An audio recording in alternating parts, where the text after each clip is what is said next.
కొందరు రథములను బట్టి కొందరు గుర్రములను బట్టి అతిశయపడుదురు. మనమైతే మన దేవుడైన యెహోవాను బట్టి అతిశయపడుదుము.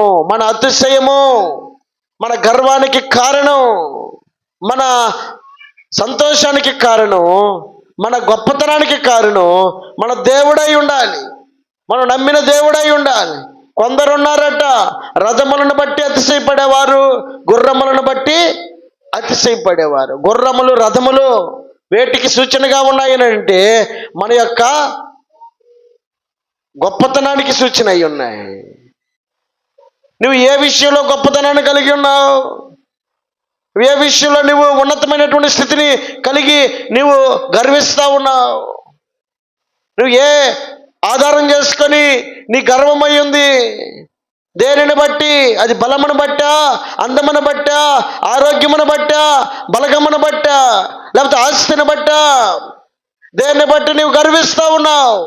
కొందరు అంటున్నారు మాకు రథాలు ఉన్నాయి అని అంటున్నారు, కొందరు మాకు గుర్రాలు ఉన్నాయి అని అంటున్నారు, కొందరు మాకు అవి ఉన్నాయి ఇవి ఉన్నాయని చెప్తున్నారు. వారికి ఉన్న ఆధారము ఈ లోక సంబంధమైనవై ఉన్నప్పుడు భక్తి కలిగినటువంటి వ్యక్తి కలిగి ఉండాల్సినటువంటి గర్వ కారణమై ఉన్నటువంటి ఆలోచన ఏమిటంటే యెహోవా నాకు తోడై ఉన్నాడు, నేనైతే యెహోవా యందు లేదా మన దేవుడైన యెహోవా నామమును బట్టి అతిశయ పడుచున్నాను. ఇది భక్తి కలిగిన వ్యక్తికి ఉండాల్సినటువంటి అతిశయమై ఉంది, దేవుణ్ణి ఎరిగినటువంటి వ్యక్తికి ఉండాల్సినటువంటి అతిశయమై ఉంది. మన గర్వం ఏంటంటే నా దేవుడే నాకు గర్వం.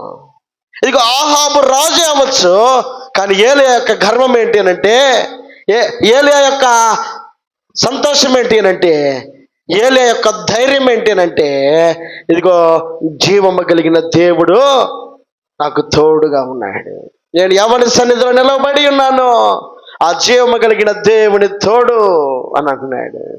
అతనికి ఉన్న ధైర్యం అదే.